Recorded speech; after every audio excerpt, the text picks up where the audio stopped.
This program is for discussion purpose only. Business Plus TV or any of our anchor does not bear any responsibility or liability towards the content.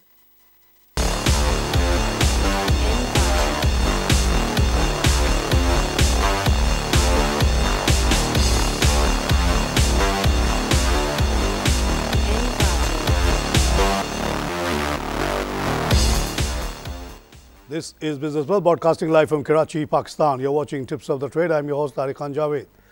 नाज़रीन, कल जैसे कि मैंने तफसीलन बताया था कि कल कॉल्स का मसला था ज़रा कि अभी ये दो स्कूल ऑफ थॉट्स पाकिस्तान में काम कर रही हैं। एक बड़ी ज़बरदस्त लॉबी है जो बैक्ड बाय ब्रोकर्स वगैरह की होती है, जो जिनकी ये कोशिश होती है कि मार्केट में मुसलसल ऊपर नीचे हो ताकि उनका कमीशन बने। तो वो जो लॉबी है वो ज़बरदस्त प्रोपेगेंडा कर रही है सोशल मीडिया पे कि जी मार्केट बहुत ऊपर आ गई है, इसको गिरना बहुत ज़रूरी है, इसलिए आप लोग माल बेच दो, फिर जब नीचे आएगी तो फिर ख़रीद लेना। एक तरफ दूसरी लॉबी हम जैसे लोगों की है जो बहुत क्लियर कट सोचते हैं पाकिस्तान के बारे में, हमारा कोई आपसे कोई लेना देना नहीं है, हम आपसे कोई कमीशन नहीं लेते, हमें जो साफ़ नज़र आ रहा होता है, जो हमें अल्लाह दिखा रहा होता है वो हम बताने की कोशिश करते हैं। तो हमें ये नज़र आता है कि कोई गिरने उड़ने की वजह नहीं है, एक मार्केट एक सर्टेन लेवल पे आ गई, एक प्लेटो पे आ गई है, इससे इंशाल्लाह ऊपर जाएगी। थोड़ी बहुत एक दो दिन के लिए सेलिंग वेलिंग आएगी तो उससे नीचे आ सकती है। आप लोगों को इस लेवल्स पे घबराने की ज़रूरत नहीं, क्योंकि अभी भी हमारे मल्टीपल्स जो हैं बहुत रीज़नेबल हैं। गोरे इस वक्त दबा के ख़रीद रहे हैं, पिछले 3-4 दिनों के ये ट्रेंड रहा है कि गोरों ने बहुत ख़रीदा और आप लोगों ने बहुत बेचा, और आप लोग बेच रहे हैं इन लोगों के गलत प्रोपेगेंडे में आके। आप लोग अपने आप को, अपने ईमान को पुख्ता रखें, अपने मुल्क के ऊपर, अल्लाह के ऊपर, आखिरत पे, और अपने इन कंपनीज़ पे जिन पे आपकी इन्वेस्टमेंट है। इन कंपनी किसी को कोई प्रॉब्लम नहीं है, जाके दुनिया में पूछ लीजिए, रोडों पे निकलें, दुकानदारों के साथ पूछें कि क्या एंग्रो का माल बिक रहा है, नेस्ले का माल बिक रहा है, फौजी सीमेंट बिक रहा है, सब कहेंगे सब बिक रहा है, सबकी शॉर्टेज है, कोई प्रॉब्लम नहीं है, डिमांड माशाल्लाह यहाँ बहुत है। इन दो फोर्सेस जो आप लोगों की बेचने वाली और ख़रीदने वाली गोरों की, उसका नेट रिज़ल्ट ये निकल रहा है कि आज भी कल हमने 44 पॉइंट माइनस देख लिया, आज 77 प्लस में मार्केट खुली, 39,268 का लेवल आया। उसके बाद जो बेचने वालों का प्रेशर आना शुरू हुआ और -263 तक भी चली गई, लेकिन फिर पॉजिटिव सोचने वालों ने ख़रीदना शुरू किया तो -26 पे आई और अभी -165 पे खड़ी है मार्केट। तो ये स्ट्रगल जारी रहेगा। आप लोगों को क्लैरिटी ऑफ थॉट देने की हमारी एक कोशिश होती है, कभी कामयाब कभी नहीं कामयाब होते। बहरहाल जो जिसने आज तक मेरी बात सुनी है, 88 से लाखों हज़ारों लोग हैं जिन्होंने मुझे फॉलो किया, मैंने समझा कि मेरे पास एक सोच है, एक समझ है, तो मैं क्यों ना अपने हमवतनों से शेयर करूं, और इसीलिए छोटे छोटे घर पे कॉन्फ्रेंस करके, होटलों में कॉन्फ्रेंस करके लोगों को समझाने की कोशिश की कि पाकिस्तान में आँख बंद करके लगाओ, यहाँ बढ़ना ही बढ़ना है, घटना नहीं है।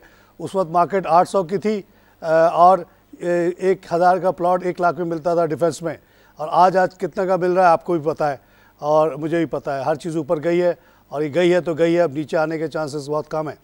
आइए लाइव कॉल से बात करें। अस्सलाम वालेकुम। वालेकुम जनाब। ट्राइस्टार पावर के बारे में कुछ जी, ये एक छोटी सी पावर कंपनी है बेस्ड इन साइट, और अभी उसके एक रीसेंट खबर यही आई थी कि वो 100 मेगावाट का एक प्लांट लगा रहा है जो बिजली बना के वो कराची इलेक्ट्रिक को बेचेगा, और 5-6 रुपये का ये शेयर है, और 5-6 रुपये का मतलब ये होता है कि स्ट्रगल कर रहा है। It's not a very exciting share, और कभी भी ये लाइमलाइट वगैरह में नहीं आता जी। नाज़रीन, दुनिया भर की सिचुएशन ये रही कि कल डोनाल्ड ट्रंप नॉमिनेट हो गए फॉर्मली, और वो मैं देखता रहा, बहुत मज़ा आया मुझे। ये तो पता ही था कि वो होंगे, बहुत ज़बरदस्त उनको सपोर्ट मिली है। डोनाल्ड ट्रंप वो आदमी है जो अपना खाता है पीता है, मेरी तरह का है। उसको अल्लाह ने इतना पैसा दिया है कि जो चाहता है करता है, प्रेसिडेंट के लिए भी खड़ा हो गया, अपने पैसे खर्च कर रहा है। तो उसकी सोच बहुत क्लियर है। उसका ये ख्याल है कि चाइना ने, मैक्सिको ने, पूरी दुनिया ने अमेरिका को काफ़ी पीछे कर दिया। सारे जॉब्स वगैरह चाइना चले गए, इंडिया चले गए, मैक्सिको चले गए, और अमेरिकन बहुत तकलीफ़ में आ गए हैं। वो कहता है कि 50% अनएम्प्लॉयमेंट है, क्योंकि मैन्युफैक्चरिंग जॉब जहाँ पे सबसे ज़्यादा जॉब क्रिएट होती है वो मूव आउट हो गई। और जो ट्रेड एग्रीमेंट्स किए गए उसके तहत चाइना का $2 पर आवर कमाने वाला, $1 कमाने वाला अमेरिका के $14-15 के वालों से डायरेक्ट कंपटीशन में आ गया, ज़ाहिर वो हार गए, सारी जॉब्स मूव आउट हो गए अमेरिका से। तो वो चाहता है इन चीज़ों को करेक्ट करना। दूसरी चीज़ जो वो ये कह रहा है कि जो दूसरे कैंडिडेट है जो कि जैसे क्लिंटन को मैं समझता हूँ कोई कैंडिडेट ही नहीं है, जैसे बाराक ओबामा था, ये ऐसे लोग होते हैं गरीब साहब के लोग, उनको ये बड़े बड़े लोग खड़ा कर देते हैं और अपना काम निकलवाते हैं। तो ये डोनाल्ड ट्रंप ऐसा नहीं है, उसको कोई ख़रीद नहीं सकता, वो अपने पैसे उसके पास खुद ही बहुत है। तो वो अब वो कह रहा है कि ये जो फ्री ट्रेड एग्रीमेंट्स हुए ये वो उस पर पाबंदियाँ कुछ लगाएगा, प्रोटेक्शनिज्म करेगा। साथ साथ वो ये कह रहा है कि जो हम दुनिया भर में बिला वजह की जंगें लड़ते रहे, ख़ासतौर से इराक़ का जिक्र करता है, वो बहुत गलत था और उसके नतीजे में इतना बड़ा कर्ज़ा खड़ा हो गया अमेरिका के ऊपर कि वो पे ही नहीं कर सकता। 23 ट्रिलियन का कर्ज़ा हो गया है और इसमें बहुत बड़ा खर्चा हुआ है जो बिला वजह के America, Japan, Germany, Saudi Arabia वगैरह के प्रोटेक्शन पे खर्च करता है। तो वो कह रहा है आइंदा मैं प्रोटेक्शन नहीं दूंगा। जापान अपने लिए एटम बम बनाता है तो बनाए, कोरिया अपना एटम बम बनाता है तो बनाए, हम अपने तरफ से पैसा खर्च नहीं करेंगे, करेंगे कहीं पे तो हम चार्ज करेंगे। वो कहता है Saudi Arabia should pay us money for giving them protection, we can't do it any more free, we are not rich any more. वो कहता है हमारा इंफ्रास्ट्रक्चर तबाह हो गया, हर चीज़ तबाह हो गई है, America is a poor country, तो उसको रिवाइव करना है। आई लाइव कॉल से बात करें। तारिक भाई सलाम वालेकुम। वालेकुम जनाब। तारिक भाई आपका तज्जिया स्टॉक के मुताबिक बहुत अच्छा होता है, मुझे सिर्फ ये पता करना है कि अल शहीर जो एक शेयर है जी जी इसके बारे में क्या बोलते हैं आप? 1 साल हो गया, 95 में आईपीओ आया तो 95 रुपीज में, और आजकल 55 से ऊपर नहीं जाता है ये। सर ये जब आया था इसने कभी सोचा भी नहीं था कि आप उसको 95 देंगे और आपने दे दिया, क्योंकि यहाँ प्रॉब्लम यह है कि लोगों के पास पैसे बहुत हैं, इन्वेस्टमेंट के एवेन्यूज़ हैं नहीं, और बिला वजह की रेट्स आईपीओ में हमने देखा अभी 5-6 के साथ यही हुआ। हाईटेक में भी आप देखिए, मैंने कहा था कि ये 60 रुपये से ज़्यादा का शेयर नहीं है, अब वो 60 ही एक्सपेक्ट कर रहे थे लेकिन आप लोगों ने दे दिया बहुत ज़्यादा। अभी वो आया वो अमरेली स्टील वाला, उसने अपने इश्तिहार में ये लिखा कि मैं 56 रुपीज़ का हम एक्सपेक्ट कर रहे हैं, 56 के रेट से इतना पैसा आ जाएगा और इतना पैसा हम आधा पैसा बैंक से कर्जा ले लेंगे, तो ये हमारा एक्सपेंशन प्लान जो है इस तरह से फाइनेंस हो जाएगा। लेकिन उसको बजाय 56 के आप लोगों ने उसको भी 95 दे दिया, इसको भी दे दिया। शरीर कंपनी बुरी नहीं है, हम लोगों के इन्वेस्टर्स की जजमेंट गलत है, हमने उसको ओवर प्राइस कर दिया। अभी जिस रेट पे है ये सही रेट है, कारोबार इसका बहुत अच्छा है, मीट एक्सपोर्ट का, ये लॉन्ग टर्म में बहुत अच्छा शेयर होगा, आपको डिविडेंड भी देगा, सब कुछ देगा। तो 95 वाली कहानी को अगर छोड़ दें, हाईटेक के केस में भी, अमीरी के केस में भी, और ये शरीर के केस में भी, ये उस दौरान आए जब मैं शो नहीं करता था, तो और बहुत हाई प्राइस पे ये बिक गया। तो आप उस स्टोरी को छोड़ के अगर देखें तो शरीर is a good company. I Clive call से बात करें। हेलो हेलो सर, अस्सलाम वालेकुम। वालेकुम जनाब। सर मैं लालचंद बोल रहा हूँ सखर से। लालचंद साहब वेलकम टू शो। सर बड़ी खुशी होती है आपकी आवाज़ सुन। सर क्या हाल है, खैरियत है सर? जी बिल्कुल ठीक है। सर ये सेपको कब खुलेगा सर? हमारा पड़ा है 3-4 लाख। नहीं, सेफको खुलेगा क्या मतलब? चलेगा? ये मकसद सेपको बंद हो गया है ना अभी, तो इसकी नहीं, सेफको तो बंद हो, इसकी सेल परचेज शेयर नहीं हो रहे हैं ना। अच्छा अच्छा, वो आप ये साउदर्न इलेक्ट्रिक की बात कर रहे हैं, है ना सर? साउदर्न इलेक्ट्रिक का सर ये है कि मिनिस्ट्री ऑफ पावर ने गवर्नमेंट को तजवीज़ दी कि भाई 150 मेगावाट का ये प्लांट बंद पड़ा हुआ है। इसके बंद होने की वजह यह हुई कि इसको पेमेंट नहीं मिली, इसके पास पैसे ख़त्म हो गए, और गवर्नमेंट जो नेपरा का इदारा है उसने इसके ऊपर बहुत ज़बरदस्त पेनल्टी भी लगा दी। पेनल्टी इस बात की कि आपने इतना वादा किया था कि इतना ग्रिड में डालोगे, आपने नहीं डाला, इसलिए हम आपको पेनल्टी लगाते हैं।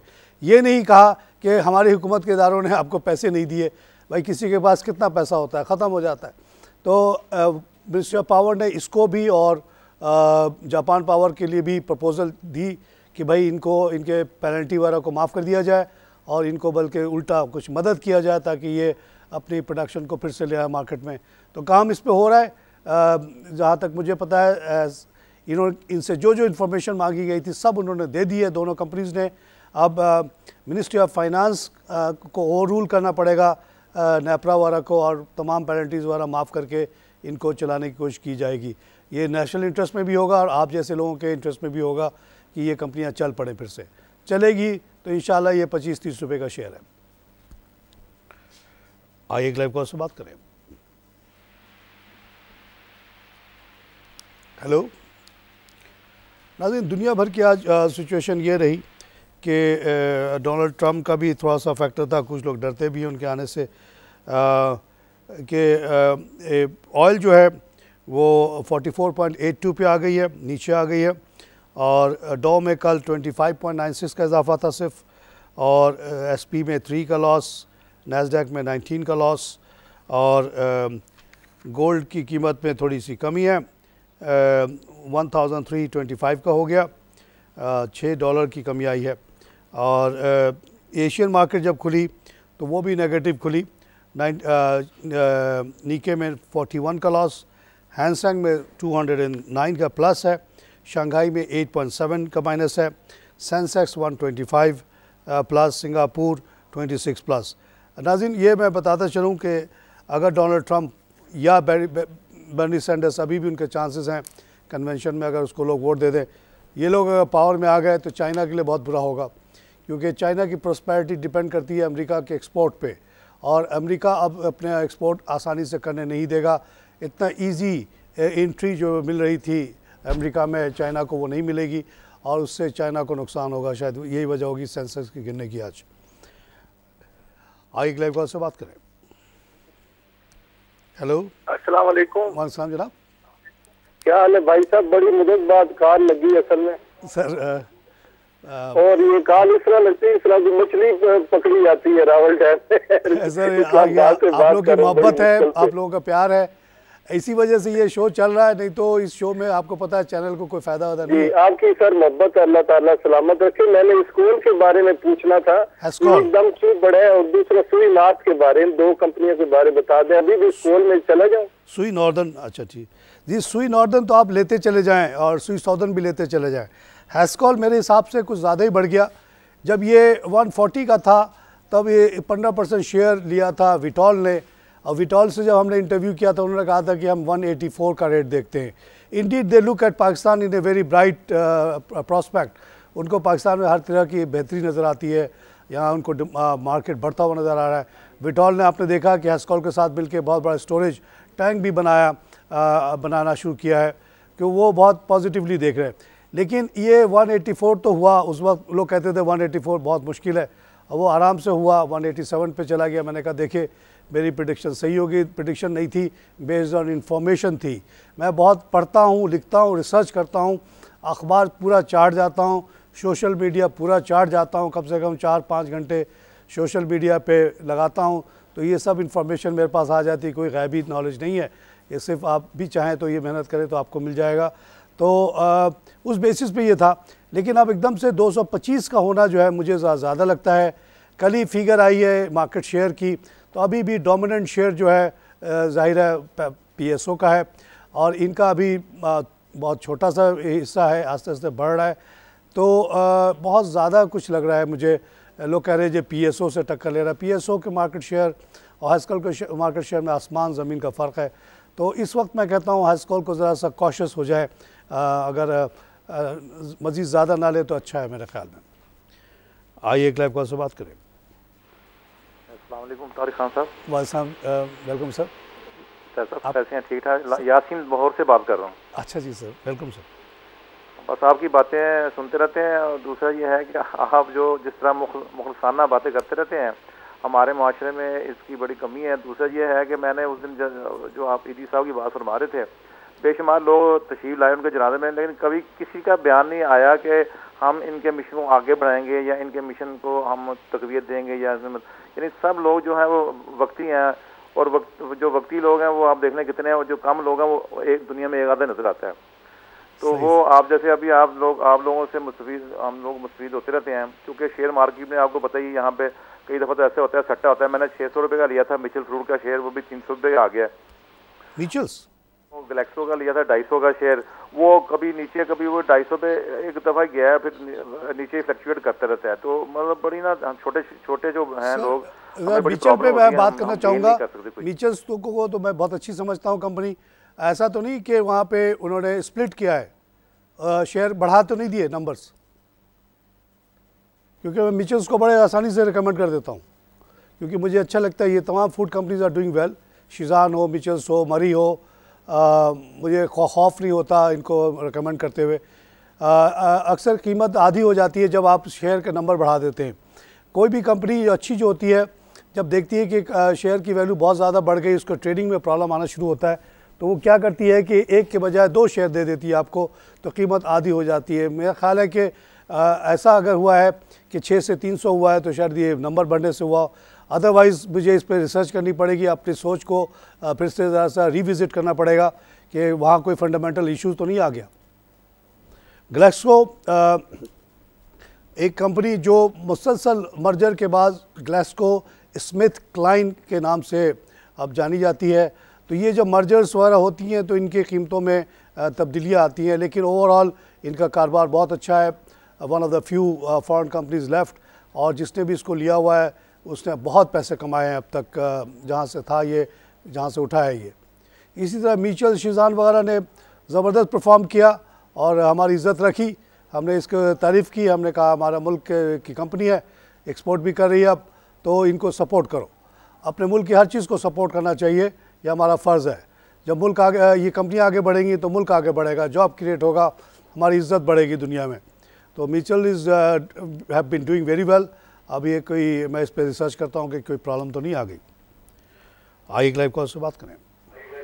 अस्सलाम वालेकुम। वालेकुम सलाम हाजी साहब, क्या हाल चाल है आपके? ठीक ठाक भाई। कॉटन की कीमत तो बहुत बढ़ गई साहब। आपने एक तबसरा किया था कि कॉटन के ऊपर ड्यूटी जो है वो कम कर दी जाए, देखिए जो अब एक्सपोर्ट के ऊपर जो ड्यूटी लगी हुई है ये इसको ख़त्म कर दें और government of Pakistan cotton export बिल्कुल बैन कर दे। और क्योंकि इस वक्त अगर ये बैन नहीं होगी तो हमारी स्पिनिंग यूनिट जो है ना वो सब बंद हो जाएंगे। इस वक्त स्पिनिंग यूनिट जो है बड़ी क्राइसिस में जा रही है। कॉटन के प्राइस की आज देखिए, आपको पता है कि आज 6800 रुपए का रेट चल रहा है जी, और आइंदा जो है उसका रेट और बढ़ने के इम्कानात हैं, इसलिए कि सैलाब की वजह से कॉटन क्रॉप भी खराब हो रही है, गन्ने की क्रॉप भी खराब हो रही है। लिहाजा गवर्नमेंट ऑफ पाकिस्तान को चाहिए कि वो कॉटन एक्सपोर्ट बंद कर दें, एक्सपोर्ट को है ना बिल्कुल बंद कर दें और स्पिनिंग यूनिट को बचा दें। अगर स्पिनिंग यूनिट बंद हो जाएंगे तो हम से कम हमारे 2.5 से 3 लाख मजदूर जो है वो बेरोजगार हो जाएंगे। ये बात कल मैंने न्यूज़ प्लस के शो में भी कही कि जो मेन कॉज हमारे एक्सपोर्ट कम होने का है वो है हमारे टेक्सटाइल इंडस्ट्री की तबाही। और उसकी मेन वजह हुई कि एक तो हमारे यहाँ बिजली महंगी है comparative to India and Bangladesh, जो हमारा मेन कंपटीटर इसमें। ऊपर से ये जो हमारे यहाँ कॉटन की प्रोडक्शन 1/3 कम हुई, 33% रिडक्शन हुई। इसके वजह से कॉटन की शॉर्टेज हुई, कीमतें बढ़ गई और उसके वजह से अब हम लोग कम्पीट नहीं कर पा रहे। और इस जब ऑलरेडी आपके यहाँ कॉटन महंगा हो गया इतना, 1150 का कल का रेट मैंने देखा तो हैरान हुआ, 2000 बढ़ गया, तो कैसे हमारी कॉटन इंडस्ट्री चल सकती है। इस सूरत में एक्सपोर्ट करने का तो कोई सवाल ही पैदा नहीं होता, बल्कि 10% रेगुलेटरी ड्यूटी हटा के यानी कि आप इंपोर्ट बिल्कुल इजी अलाउ करें ताकि जो वैल्यू एडेड सेक्टर है वो अब फिर से ऑर्डर ले सके। नाज़रीन, यहाँ पे लूँगा एक छोटी सी ब्रेक।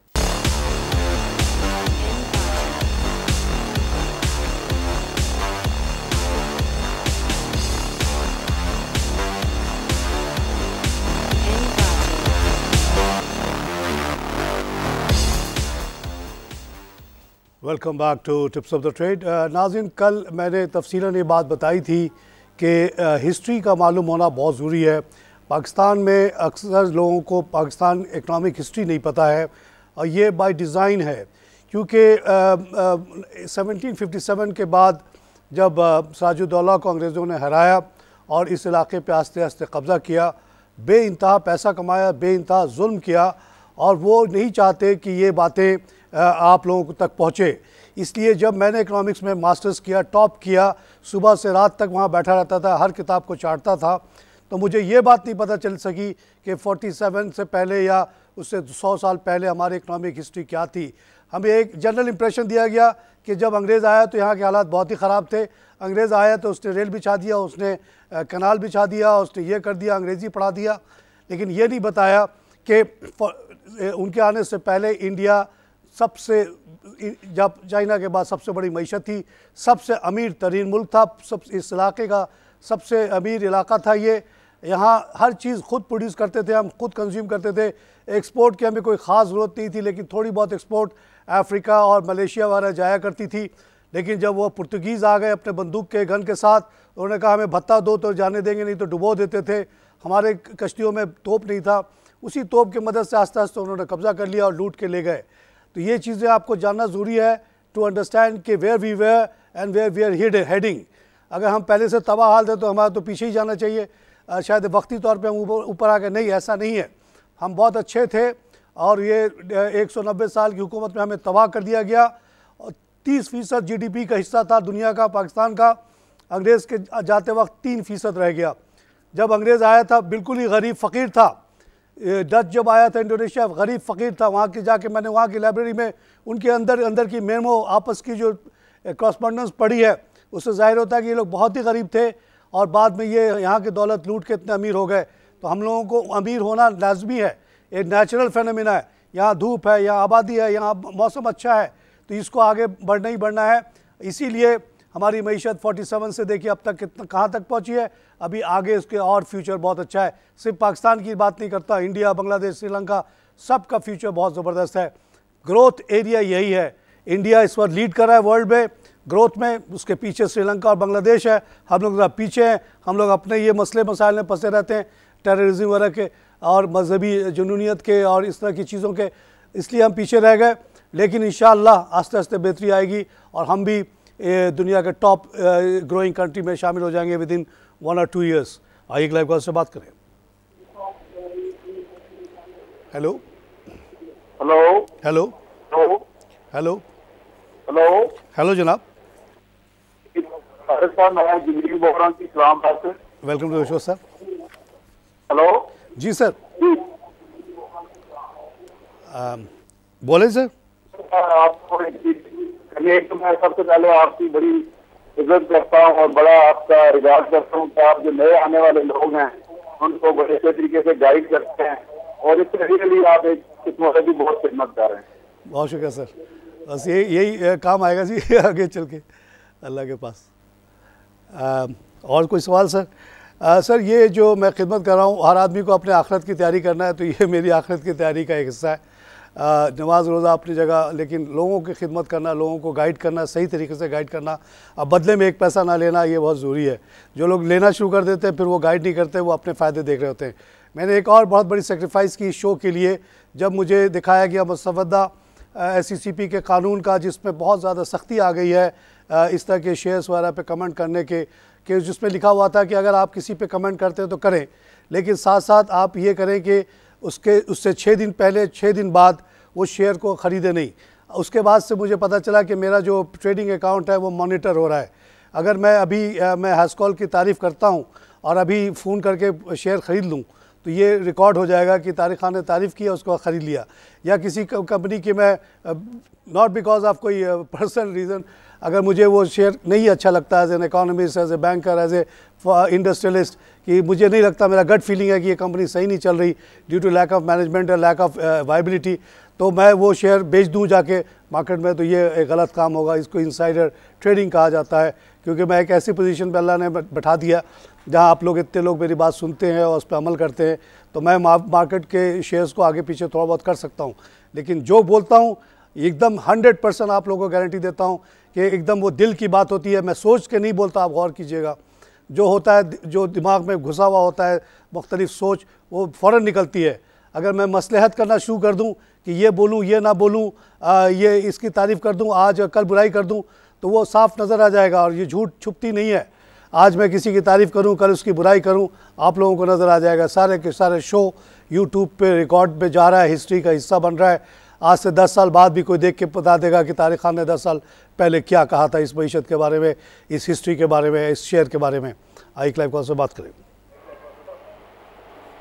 हेलो हेलो, अस्सलाम वालेकुम। वालेकुम जनाब। सर क्या हाल है?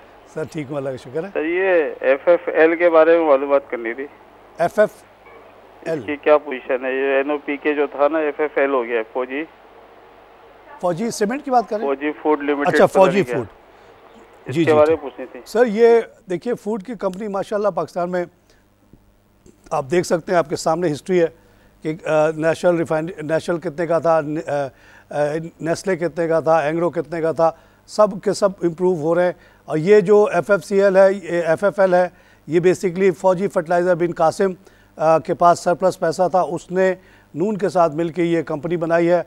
और इसका भी काम जो है बेसिकली गोश्त का एक्सपोर्ट होगा और उसकी बहुत बड़ी गुंजाइश है। तो नून ग्रुप इट्सल्फ बहुत अच्छा, प्लस ये FFL, ये आगे चल के ये शेयर बहुत चलेगा जनाब। इसमें 2 किस्म के शेयर हैं, एक में आपको वोटिंग राइट है, एक में नहीं है। तो जिसमें वोटिंग राइट नहीं है वो सस्ता है, जिसमें वोटिंग राइट है वो जिसमें वोटिंग राइट नहीं है वो सस्ता है और अदरवाइज़ है। तो ये शेयर अच्छा है जी, इसको मैं रेकमेंड करता हूँ। और आप देखेंगे, और मेरी रिकमेंडेशन जनाब 1 दिन 2 दिन के लिए नहीं होती है। मैं एक इंडस्ट्रियलिस्ट हूँ, मैं एक इकोनॉमिस्ट हूँ, मैं एक बैंकर हूँ, मैं दूर की देखता हूँ, करीब की नहीं देखता। और मेरा 99% जो है मेरी बात सही निकली है। एज ए बैंकर मैंने जितने प्रोजेक्ट किए सब कामयाब हुए, सवाए एक YNPET के, जो कि सऊदी अरेबिया की गर्मी के सही असेसमेंट हम लोग नहीं कर पाए। दुनिया की बेहतरीन कंपनी भी उस प्लांट को नहीं चला पाई, बिकॉज 1% गर्मी ज़्यादा थी, जिसकी समझ मुझे नहीं थी और मैं उस गलती को मानता हूँ। बाकी हमारे कोई प्रोजेक्ट मेरे अप्रूव किया हुआ ख़राब नहीं हुआ बहुत, क्योंकि ड्यू डिलिजेंस बहुत करता था, जा के देखता था, रिसर्च करता था, उसके बारे में बहुत पता करता था। तो जहाँ मेहनत होती है वहाँ पे एक्सेलेंस भी होती है। आइक लाइव कॉल से बात करें। वालेकुम जनाब, मैं हसन अली बोल रहा हूँ कराची से। Welcome to show sir. Sir वो मुझे मालूम करना था ये MTL के बारे में। आवाज़ कम आ रही है सर, ज़ोर से बोलेंगे, ज़ोर से बोलें प्लीज़। हाँ, मुझे मालूम करना था MTL के बारे में। MTL मिलेट ट्रैक्टर के बारे में। मिलेट ट्रैक्टर, जी सर। ट्रैक्टर इंडस्ट्री जो है बहुत ज़्यादा डिपेंडेंट है गवर्नमेंट पॉलिसीज़ पे, प्रोविंशियल गवर्नमेंट पॉलिसी पे। और हमने ये देखा कि पंजाब और सिंध दोनों जो है सब्सिडी वगैरह देने में काफ़ी हाथ खींच रहे हैं। इस वजह से ये कंपनी जो कि बहुत अच्छा कर रही थी उतना अच्छा आजकल नहीं कर रही हैं। लेकिन अब ये इन्होंने एक्सपोर्ट की तरफ ज़ोर लगाया है। ये जो साउथ ये CIS कंट्रीज़ में एक्सपोर्ट वगैरह कर रही हैं। तो मिलेट ट्रैक्टर अभी सिंध में देख लीजिए क्या हुआ। सिंध में इन्होंने 2-4 दिनों के लिए ऐलान किया कि जी हम सब्सिडाइज दे रहे हैं ट्रैक्टर, और सिर्फ अपने लोगों को बता दिया कि जब ये आए फ़ौरन अप्लाई कर देना, और वो सिर्फ जो है ना जानने पहचानने वालों को उन्होंने दे दिया। इस तरह की बदनवानियाँ हो रही हैं। और जनरली जो है सब्सिडी जो देनी चाहिए ट्रैक्टर पे वो नहीं दी जा रही, इसलिए ये सफ़र कर रही हैं। गवर्नमेंट ऑफ सिंध और पंजाब से रिक्वेस्ट करता हूँ कि साहब इसको आप रिव्यू करें और ये जनरल सबको सब्सिडी दें, ये ना कि सिर्फ अपने जानने वालों को नवाजें आप। और पंजाब तो आजकल बहुत पीछे रह गया इस मामले में। हाइक लाइव कॉल से बात करें। हेलो तारिक साहब, आपकी आवाज़ बहुत कम आ रही है। मेरी आवाज़ आ रही है आपको? बिल्कुल साफ आ रही है आपकी, मेरी नहीं आ रही। और जोर से बोलूं? हेलो, मुझे सर माजरत चाहता हूँ, मेरी आवाज़ मैं सवाल कर देता हूँ, फिर मैं आपकी आवाज़ टीवी पे सुनूंगा। एक तो आपको सलूट, कल आपने जो तजिया पेश किया है ना जी पाकिस्तान की मुआशी सूरत हाल का, जी, उसमें क्या बात है, आपने दरिया को कूजे में बंद कर दिया है।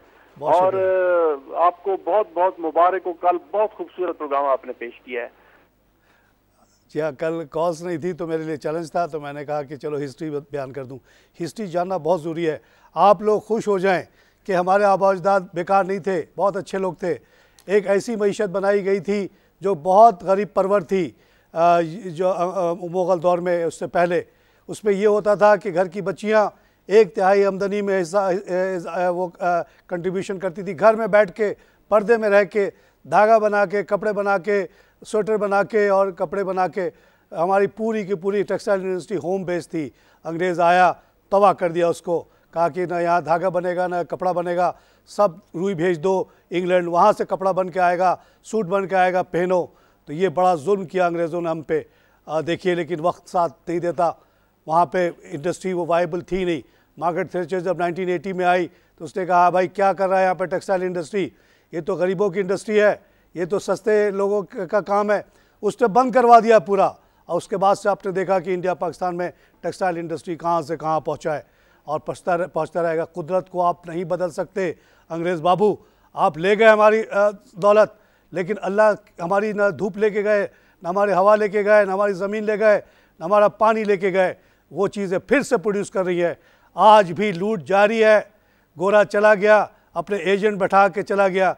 लूटो, ज़्यादा से ज़्यादा लूटो, गरीब करो लोगों को। और ये सारा पैसा हमारे लंदन के बैंक भरे हुए हैं हमारे पैसे से। इस वक्त तमाम हुक्मरानों के अकाउंट लंदन में है। अमेरिका लंदन बनता है बहुत शरीफ, काहे का शरीफ है। स्विट्ज़रलैंड में भरा हुआ है, पनामा में भरा हुआ है। लूट जारी है, उसके बावजूद देखिए हम जिंदा हैं, खड़े हैं, क्योंकि अल्लाह हमारे साथ है, नेचर हमारे साथ है।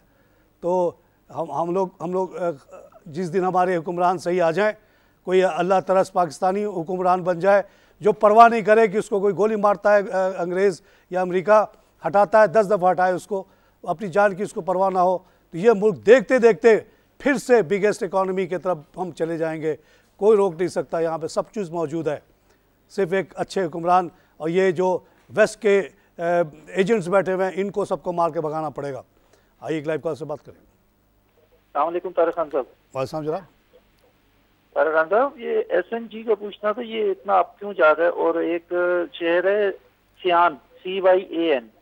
जी जी, इसका फ्यूचर क्या है सर, काइंडली थोड़ा बताएंगे? जी, SNG क्यों ऊपर जा रहा है? आपके पास गैस की बड़ी शॉर्टेज थी, आपका खर्चा 6 था और प्रोडक्शन 4 थी, 50% गैप था। तो हम लोग एक ज़माने से बड़े मुश्किल से बैलेंसिंग एक्ट करते रहे गैस के सिलसिले में। आपको पता होगा कि इंडस्ट्री के साथ एक पैक्ट था कि सर्दियों में वो गैस बिल्कुल इस्तेमाल नहीं करेंगे, क्योंकि गैस का प्रेशर भी कम हो जाता है, सप्लाई भी कम हो जाता है। तो इंडस्ट्री को गैस सर्दियों में नहीं दिया जाता था। कभी एग्रो फर्टिलाइज़र को वादा कर दिया कि गैस देंगे, जब प्लांट लग के खड़ा हुआ तो पता चला गैस ही नहीं है। असद उमर की नौकरी चली गई इस पर। तो ये हम लोग बैलेंसिंग एक्ट करते रहे, लेकिन अब इसको फिल कैसे किया जा सकता था? एक तरीका ये था कि ईरान से गैस पाइपलाइन आ जाता, लेकिन वो नहीं आया because of American section. In the mean time हमें ख्याल आया कि क्यों ना हम लिक्विफाइड फॉर्म में गैस को मंगा लें, जो कि जापान, कोरिया, ताइवान पिछले 30 साल से कर रहा है। तो हमने कतर से ये गैस मंगाना शुरू किया। गैस आता है लिक्विड फॉर्म में, उसको गैस बना देते हैं, फीडिंग शुरू हुई।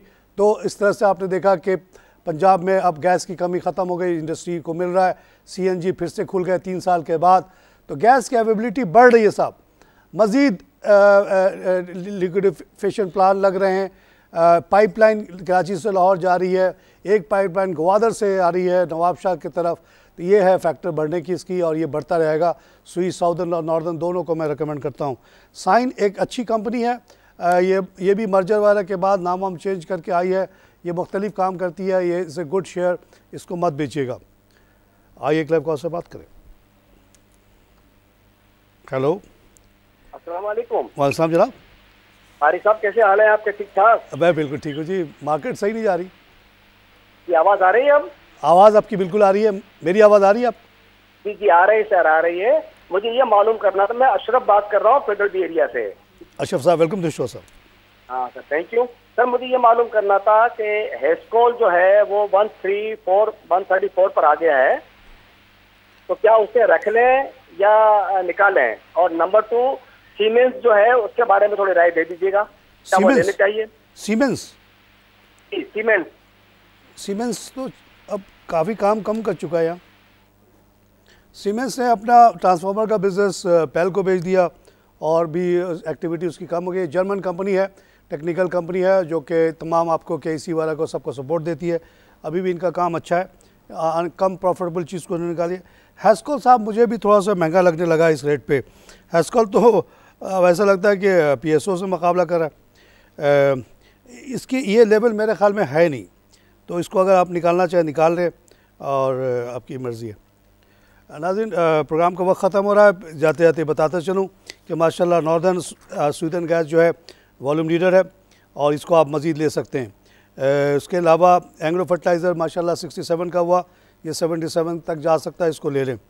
हाई टेक में भी इजाफा है, 70 पे पहुंच गया ये, इंशाल्लाह ये मज़ीद ऊपर जाएगा। लाल पीर PSO 407 का हो गया, आज ये गिरा हुआ है, इसको आप ले सकते हैं। इसके अभी भी मार्केट शेयर बहुत बड़ा है, पाक इलेक्ट्रॉन 66 का हुआ, ये इसको भी आप ले सकते हैं। ऑयल एंड गैस 145 का है, इसको आप ले सकते हैं। फौजी फर्टिलाइज़र बिन 55, ये मज़ीद बढ़ेगा जब इनका वो फूड का कारोबार बढ़ेगा।